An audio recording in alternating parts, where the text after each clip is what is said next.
ॐ नारायणं नमस्कृतं नरचरो नरोत्तमं सरस्वतीं व्यासं ततो जयवामाधुरित्यम्।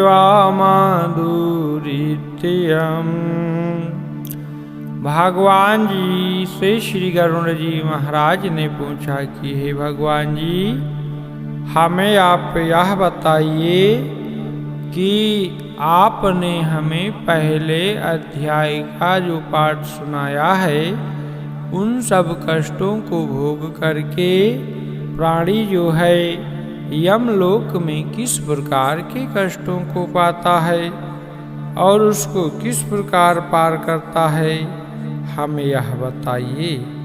तब भगवान जी ने कहा कि हे गरुड़ जी महाराज, आपने जो पूछा है उसमें कोई शंका नहीं है। यमलोक का रास्ता गए हुए प्राणी को बहुत ही दुख देता है जो पाप करने वाले होते हैं। हे गरुड़ जी, आपने मुझसे पूछा है इसलिए मैं तुमको बताता हूँ। भगवान जी कहते हैं कि हे गरुड़ जी महाराज, यमलोक जो है लोगों को बहुत ही कष्ट देता है और बहुत ही दुखी होते हैं। यमलोक में किसी प्रकार के वृक्षों की छाया नहीं है जहाँ पर गया हुआ प्राणी थोड़ा सा आराम कर सके। ना ही खाने के लिए अन्न है और ना ही किसी प्रकार का सुख है। हर प्रकार का कष्ट ही कष्ट है। पीने के लिए जल नहीं है, खाने के लिए अन्न नहीं है और रहने के लिए कोई घर मकान या किसी प्रकार किसी पेड़ का छाया नहीं है। भगवान जी कहते हैं कि हे गरुड़ जी महाराज, जिस प्रकार पापी आत्मा नाना प्रकार के कष्टों को सहता हुआ यमलोक में जाता है, उसको गर्मी इतना सताती है जैसे कि पृथ्वी पर 12 सूर्य के समान गर्मी होने लगे। इतना गर्मी यमलोक में पाया जाता है। भगवान जी कहते हैं, वह गया हुआ प्राणी नाना प्रकार के तपों से यानी गहरे पतन, अग्नि इत्यादि में डाला जाता है और जब 12 सूर्य की गर्मी रहती है तो बहुत ही छटपटाता है। और भगवान जी कहते हैं कि हे गरुड़ जी महाराज, उस यमलोक में गया हुआ पापी बहुत ही दुखों को पाता है। उसे कहीं बड़े बड़े विषैले सांप से कटवाया जाता है और कहीं कहीं वह कांटों से बिछवाया जाता है। इस प्रकार किसी को घोर सिंह और किसी को कुत्ते से कटवाया जाता है, किसी को बिच्छुओं से कटवाया जाता है, कहीं पर अग्नि इत्यादि में चलाया जाता है। भगवान जी कहते हैं कि हे गरुड़ जी महाराज, एक काशी पात्र नाम का जंगल है। वह जंगल 2000 योजन विदीर्ण है। वह जो है वहाँ पर पहले से कौवा, गिद्ध, उल्लू, शहद वाली मक्खियाँ पाई जाती है। उस जंगल के चारों ओर में चारों तरफ से अग्नि इत्यादि लगी रहती है। मक्खियों के काटने से अधिक दुख इत्यादि पाता है। भगवान जी कहते हैं कि किसी किसी को तो उस शालीमल वृक्ष में लटका दिया जाता है। जब उसे शालीमल वृक्ष में लटकाया जाता है तो वह उसके शरीर इत्यादि कट जाते हैं और खिन्न खिन्न हो जाता है। भगवान जी कहते हैं कि हे गरुड़ जी महाराज, उस पापी गए हुए आत्मा को कभी कभी अंधेरे में गिराया जाता है और कहीं पर्वत के नीचे गिराया जाता है, कहीं चोरों की धार के समान तीक्ष्ण मार्ग में चलाया जाता है और कहीं कहीं उस पापी को तो लोहे की कील पर चलाया जाता है और कहीं कहीं अंधकार युक्त बड़ी बड़ी पहाड़ की गुफाओं में धकेल दिया जाता है। कहीं उसे कीचड़ में चलवाया जाता है, कहीं उसे जोंक से कटवाया जाता है। भगवान जी कहते हैं कि उस जीव को कभी कीचड़ इत्यादि में गिरा दिया जाता है, कभी चलती हुई गरम तप्त यानी रेत पे चलाया जाता है, कहीं उसे गरम तावे पे चलाया जाता है और कभी कभी किसी किसी पापी को तो जिन्होंने जीव को मांसाहार करके या मांस को भून करके खाया है उसे अग्नि इत्यादि में डाल दिया जाता है। भगवान जी कहते हैं कहीं आग की वर्षा होती है तो कहीं पत्थरों की वर्षा होती है और कहीं खून की वर्षा होता है, कहीं पर गए हुए प्राणी के ऊपर गरम जल का वर्षा होता है। इस प्रकार बताया जाता है।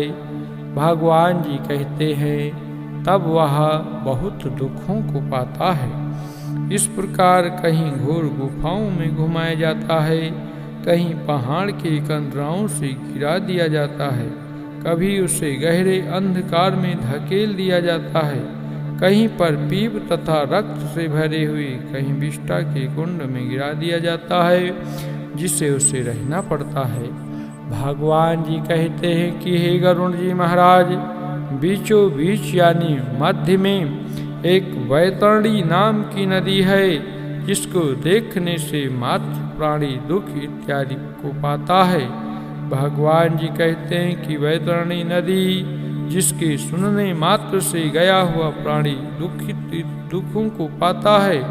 वैतरणी नदी बहुत लंबी और चौड़ी है, वहाँ पे रक्त इत्यादि भरा हुआ है और जिसका किनारा हड्डियों से बना हुआ है, जिसमें रक्त मांस और पीप के कीचड़ भरे हुए हैं, जो बड़ी गहरी है, जो बड़े दुख से पार होने योग्य है, जिसमें केश ही सेवर है और जो बड़े बड़े घड़ियालों से पूर्ण है, जिसमें मांस खाने वाले सैकड़ों प्रकार के जीवों का निवास है। जैसे कोई आग में जलाया जाता है, कोई जलते हुए खौलते हुए कड़ाही इत्यादि में डाल दिया जाता है। इस प्रकार भगवान जी कहते हैं कि हे गरुण जी महाराज, वह गया हुआ प्राणी कभी सुख को नहीं पाता है। कभी कभी तो उसके सर पे गिद्ध आकर के चोंच मारता है, कभी उसके आँख को कौवा इत्यादि निकाल देता है। भगवान जी कहते हैं सूड़ घड़ियाल मगरमच्छ जोंक कछुआ तथा अन्य मांस को भक्षण करने वाले जलजीव उस वैतरणी नदी में पाए जाते हैं।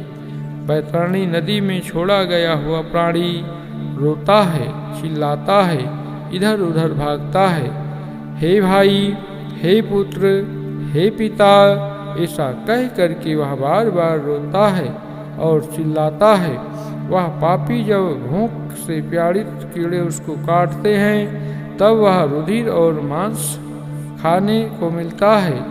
रक्तपूर्ण तथा फेने से युक्त महाघोर गरजती हुई भयानक नदी उसको वह देखने मात्र से मूर्छित हो जाता है। वहाँ पर उसकी कोई रक्षा नहीं करता है। उसमें अनेक प्रकार के सर्प बिच्छू इत्यादि भरे हुए हैं। इस प्रकार गया हुआ प्राणी रोता है और चिल्लाता है और जब यमदूत उसे वैतरणी नदी में डालते हैं वह पाताल लोक को चला जाता है। जब ऊपर आता है तो उसे गुर्ज और गदे और भाले से मारते हैं। अत्यंत दुखी होता है। ऐसा कठोर दुख पाकर के वह रोता है, चिल्लाता है, हाय पुत्र, हाय मित्र, हाय भाई, ऐसा कह करके बार बार रोता है और चिल्लाता है। तब भगवान जी कहते हैं कि हे गरुण जी महाराज, इस प्रकार यम के मार्ग में अनेक प्रकार के दुखों को भोगता हुआ, रोता हुआ, चिल्लाता हुआ प्राणी यमलोक को प्रस्थान करता है। इस प्रकार किसी के गले में फांसी, किसी के नाक में अंकुश तथा किसी को शास्त्र से छेदन करते हुए प्राणियों को यमलोक ले जाया जाता है। यमदूत किसी के नाक में, किसी के कान में डोरी डाल देते हैं, किसी के गले में रस्सी बांध करके घसीटते हैं, किसी के पैर को पकड़ करके पटक देते हैं और किसी पापी को तो यमलोक लेकर के जाया जाता है। गर्दन, भुजा, पैरों में सीकड़ बांध करके उन लोहे का भाल लाद दिया जाता है। उनको रास्ते में चलने को कहा जाता है। भयानक यमदूत उसे मुक्तक से मारते हैं। उस पापी और दुखी जीव के मुख से रुधिर गिरता है और फिर वह उसी को खाता है। तब वह अपने किए हुए कर्मों को सोचता है तथा गलानी करता है। अनेक प्रकार के दुखों को भोगता हुआ वह यमलोक को जाता है। वह अज्ञानी यम मार्ग में जाता हुआ हाय पुत्र, हाय पौत्र ऐसा कह करके विलाप करता है और संताप्त करता है। तब वह मन में सोचता है कि बड़े भाग्य से मनुष्य का जन्म मिला था, उसको पाकर मैंने कुछ तो धर्म नहीं किया। क्योंकि देवता भी कहते हैं बड़े भागी मानुष तन पावा, सूर्य दुर्लभ सदग्रंथ गावा। बड़े भागी मानुष तन पावा, सूर्य दुर्लभ सदग्रंथ गावा। यमदूत ताड़ना देते हैं कि अरे दुष्ट आत्मा, तुमने बहुत शुभ कर्म करने के बाद में मनुष्य का शरीर पाया था और मनुष्य का शरीर पा करके कोई ऐसा शुभ कर्म नहीं किया कि जिससे तुम्हें यमलोक का दर्शन ना करना पड़े। यमदूत कहते हैं ना तो तुमने दान दिया है, ना ही अग्नि में हवन किया है, ना ही तुमने तपस्या किया है, ना देवताओं का पूजन किया है, ना तो तीर्थों में जा करके संतों का सेवा किया है। यमदूत कहते हैं कि इसलिए हे शरीर, अपने किए हुए कर्म फलों को भोगो। मैंने ब्राह्मणों का पूजन, ना गंगा में स्नान, ना साधुओं की सेवा, ना तो कभी किसी के ऊपर परोपकार किया है। इसलिए हे अशुभ कर्म करने वाले जीव, अपने किए हुए कर्म फलों को भोगो। ना तो तुमने कभी पशुओं को पट्टे दान दिया है, ना पक्षियों को जल इत्यादि पिलाया है, ना मनुष्यों के लिए कभी कहीं जल का व्यवस्था कराया है, निर्जल देश में जलाशय नहीं बनवाया है, ना तो तुमने गाय दान दी है, ना ब्राह्मणों के लिए अन्नदान या किसी और प्राणी के लिए अन्नदान दिया है। इससे है कि दुष्ट आत्मा, तुम अपने किए हुए कर्म फलों को भोगो। ना तो नित्य अन्नदान दिया, ना गौओं को कभी पर्याप्त तृण आदि दिया, ना वेद शास्त्रों का अर्थों पर श्रद्धा किया, और ना कभी पुराणों को सुना, और ना ही कभी कथावाचक भगवान व्यास जी का पूजन किया। इसलिए हे देहीन, अपने किए हुए कर्म फलों को भोगो। मैंने अपने स्वामी की आज्ञा का पालन किया है, ना तो अपना पतिव्रत धर्म पालन किया है, ना तो तुमने कभी बड़ों को आदर, सम्मान, मान इत्यादि दिया है। इसलिए हे जीव, अपने किए हुए कर्म फलों को भोगो। पति की सेवा करना विशेषकर स्त्रियों का परम धर्म है। यह जानते हुए जो स्त्री अपने पति से प्रेम नहीं करती है, उसकी सेवा नहीं करती है।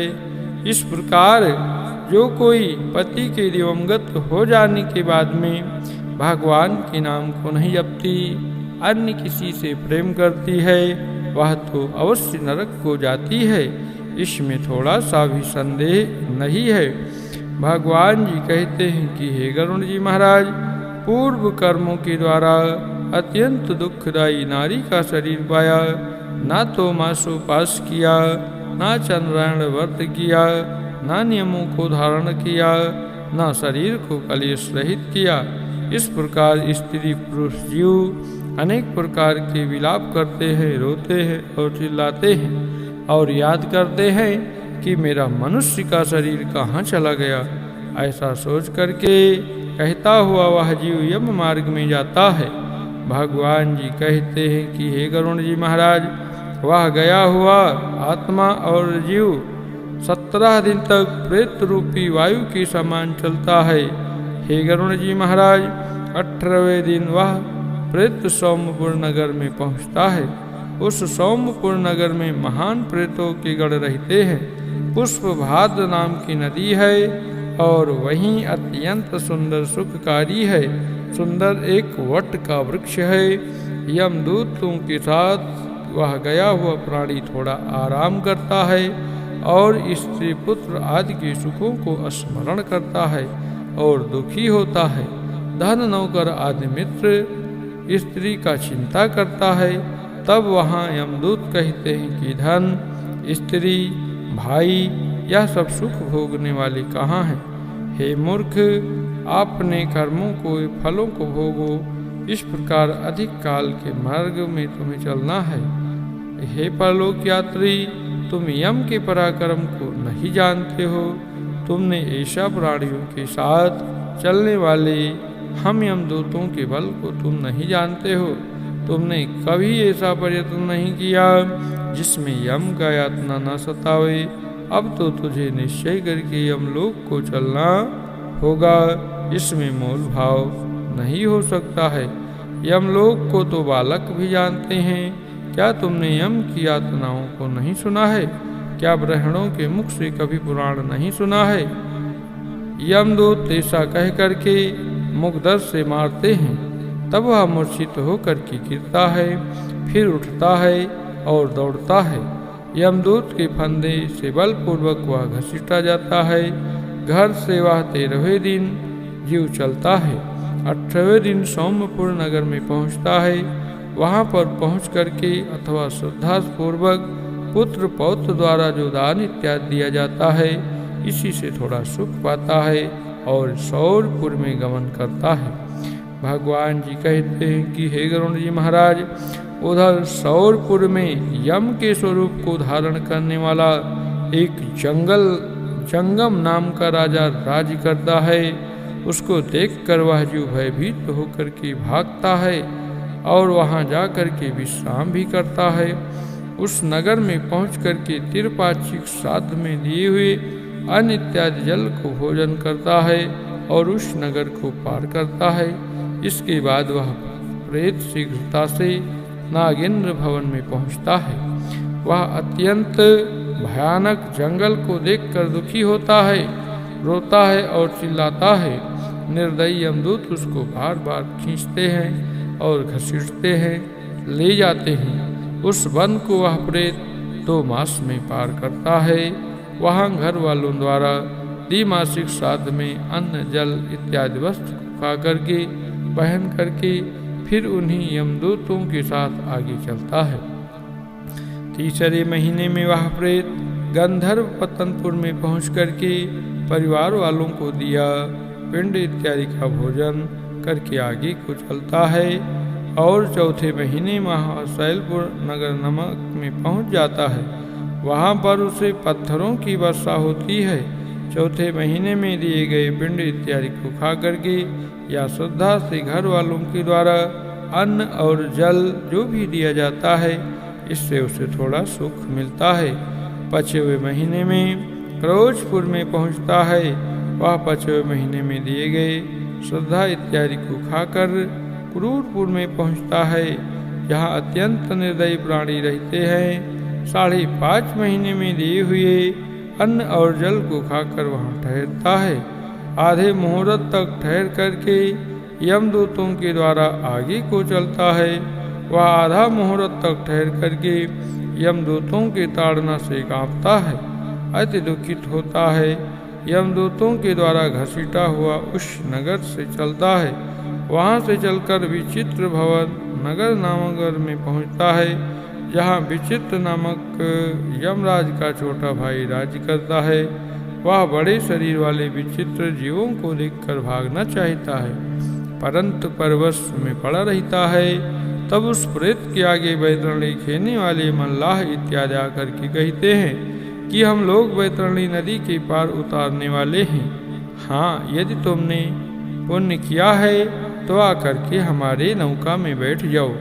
जब उस गए हुए पापी प्राणी से यमदूत इस प्रकार कहते हैं तो वहाँ एक ज्ञानी मुनि पहले से रहते हैं। ज्ञानी मुनि आकर के उस गए हुए पापी प्राणी के दान का विवरण कह देते हैं। उस दान से जिससे वह पार उतर जाता है उसको वैतरणी इत्यादि कहते हैं। केवट उस प्रेत से कहता है कि जो तुमने गोदान दिया है तब आकर के हमारे बोर्ड नौका में आकर के बैठ जाओ, अन्यथा नहीं।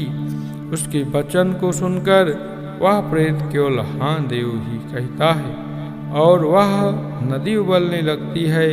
उसे उबलता देख करके यमदूत नदी को पापी को छोड़ना चाहते हैं। वह जीव अत्यंत चिल्लाता है, जिस पापी में दान नहीं दिया है या जिसने अशुभ कर्म किया है वह जाकर के वैतरणी नदी में डूब जाता है।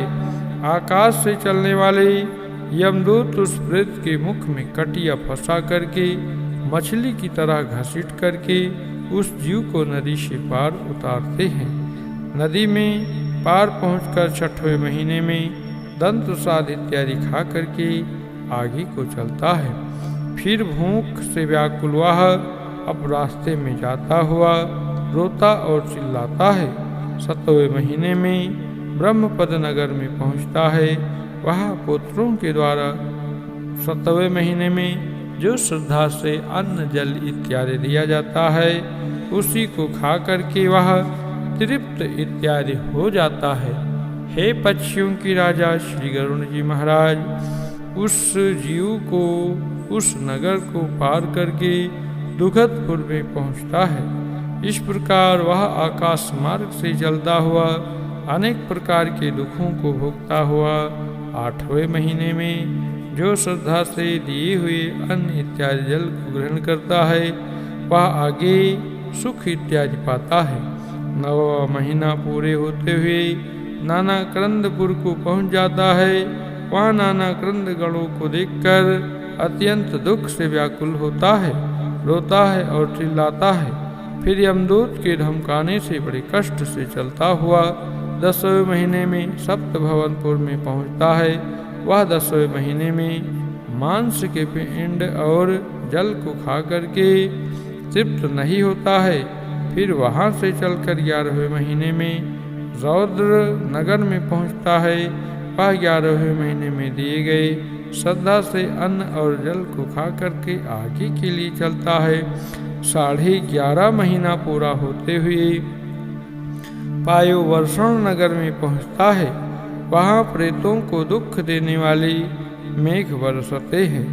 कहीं पर बहुत ज़्यादा ठंड होता है तो कहीं बहुत ज़्यादा गर्मी होता है।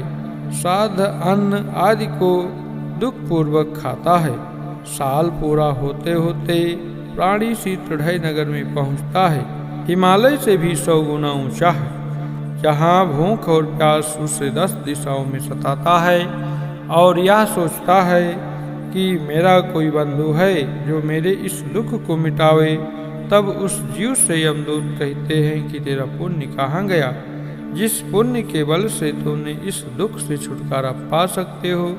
यमदूत के ऐसे वचनों को सुनकर वह जीव वार्षिक श्राद्ध में दिए गए पिंड इत्यादि को खा करके या श्रद्धा से अन्न जल जो भी घर वालों द्वारा दिया जाता है इससे उसे दुख सुख मिलता है, धैर्य धारण करता है। वर्ष के अंत में यानी साल पूरा होते होते गया हुआ प्राणी यमलोक के आगे समीपपुर बहुभीतपुर में पहुंचकर पहले के मिले हुए हाथ भर शरीर का त्याग करता है। अपने किए हुए कर्मों फल के अनुसार अनुष्ठा मात्र छोटा सा शरीर पाता है। भगवान जी कहते हैं कि हे कश्यप के पुत्र, हे गरुण जी महाराज, जिनके शरीर त्यागने के बाद में अर्धदैहिक दान नहीं किया गया, धर्म इत्यादि नहीं किया गया, वे इस कारण यमदूत के बंधनों में बंधे रहते हैं और कष्ट को पाते हैं। हे गरुण जी महाराज, धर्मराज के नगर के 4 द्वार हैं, उनमें से हमने आपको दक्षिण मार्ग का रास्ता बतलाया है। ऐसा महाघोर मार्ग में भूख और प्यास से पीड़ित जीव जिस प्रकार जाते हैं वह सब हमने आपको बताया। बहुत ज़्यादा बताने का कोई विशेष फायदा नहीं है। अब तुम क्या सुनना चाहते हो? इति श्री द्वितीय अध्याय गरुड़ पुराण जी का समाप्त हुआ। भगवान नारायण सबको सद्बुद्धि दें और सबका कल्याण करें। बोली श्री सीतारामचंद्र महाराज की जय, गरुड़ जी महाराज की जय, भगवान हरिहर नारायण की जय।